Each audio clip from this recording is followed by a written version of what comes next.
हूँ 2013 से 1993 से 2003 तक। तब हमने काफी लोगों को जमीनें बांटी थी और फिर सोनिया गांधी जी ने जो जंगल की जमीनें आपकी थी, जहां जंगल पे आपका कब्जा था, वो पट्टे 2006 के बाद आप सबको पट्टे हुए। अब ये नहीं कह सकते कि आपके पट्टे वो पुराने वाले पट्टे हैं या नए वाले पट्टे। ये राजस्व ग्राम है, तो हमारे समय से पट्टे हुए होंगे कांग्रेस के राज में। अब उस समय आपको पट्टे दिए गए और आप उस पर खेती कर रहे थे, अपने बच्चों को पाल रहे थे। फिर फूल वालों का शासन आया। ये झंडा जो दिख रहा है कमल का फूल, इसकी सरकार आई। ये सरकार जो है दलालों के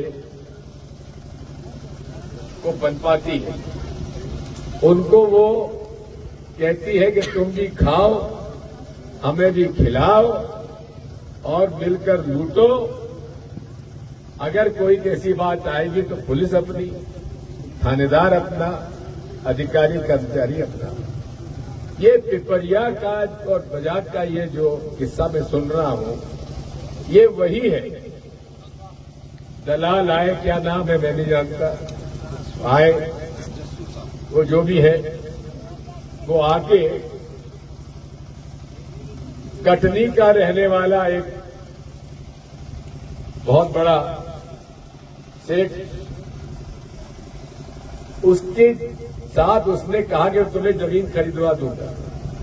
यहां आया और लोगों से भाई बंधु के झगड़ों में डालकर उसने रजिस्ट्रियां कराना शुरू कर दी।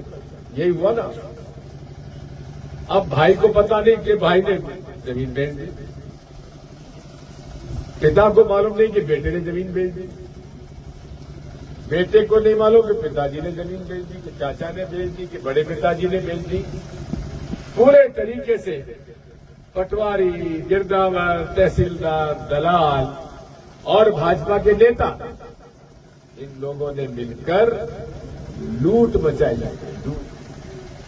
कारण क्या है कि यहां खनिज, बहुत कीमती खनिज बॉक्साइट, जिसका जिक्र विधायक जी ने कहा, इस पर लोगों की नजर लगी हुई है।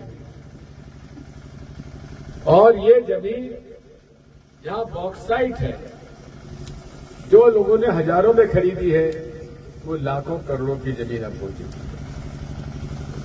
तो इस तरह से लूट में ये सब लोग शामिल हैं। अब क्या है कि हमें पुराने नक्शे खाते देखने पड़ेंगे और वो खाते देखना पड़ेगा कि आखिर आपने जो मुझे लिखाया है उनमें कौन कौन के जमीन के पट्टे कब हुए और किसके नाम हुए, उनके कितने बच्चे थे, उनका बंटवारा हुआ कि नहीं हुआ। ये सब एक लंबी प्रक्रिया है, हम लोग करेंगे। लेकिन एक बात है, खरीदने वाला जो है दलाल और दलाल के मालिक, उन्होंने झूठ फैलाकर आपको धोखा देकर रजिस्ट्री कराई है। तो पहली बात तो यह है कि वो सारी रजिस्ट्रियां कैंसिल होना चाहिए, रजिस्ट्री होना चाहिए कैंसिल, तब जाकर हम आपको न्याय दिला पाएंगे।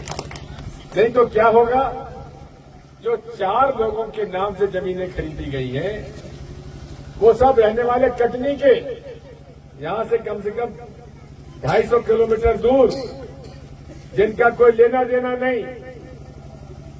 और आदिवासियों की जमीन आदिवासी को बेच सकते हैं, लेकिन वो कौन आदिवासी है जो 100-100, 200 एकड़ जमीन खरीद रहा है? उसके पास कहां से पैसा इतना आया? ये कहीं से नहीं आया। वो बड़ा धन्ना सेठ जो बैठा है, उसने उसका पैसा यहाँ के दलालों के द्वारा आपको ठगना और आपके सीधापन, बैगा समाज सबसे सीधा समाज होता है, बहुत सरल, साधारण और सीधा।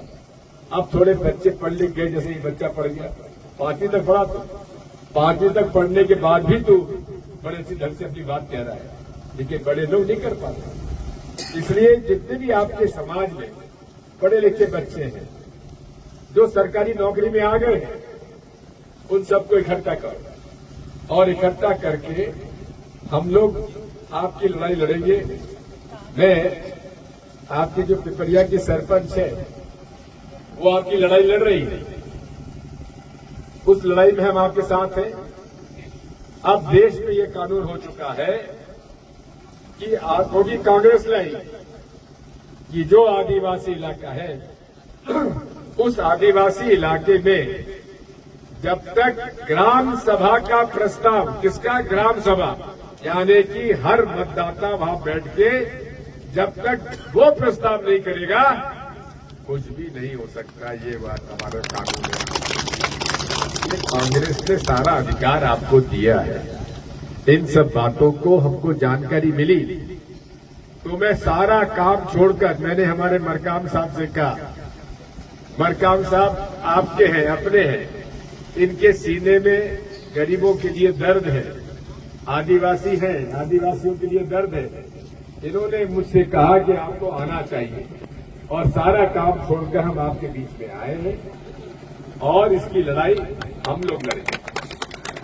मैंने अपना फोन नंबर आपके सरपंच को दिया है और आप में से कोई एक लड़का जो भी आप समझते हो कि फोन सुन के मैसेज वगैरह समझ लेता है, कोई है बच्चा ऐसा आपके समाज का, बैगा समाज का, ये जन सदस्य, क्या नाम है? अहमद बगदरिया। कहाँ तक पढ़े हो? 12वीं तक हो। आपका क्या नंबर है? फोन नंबर बताओ।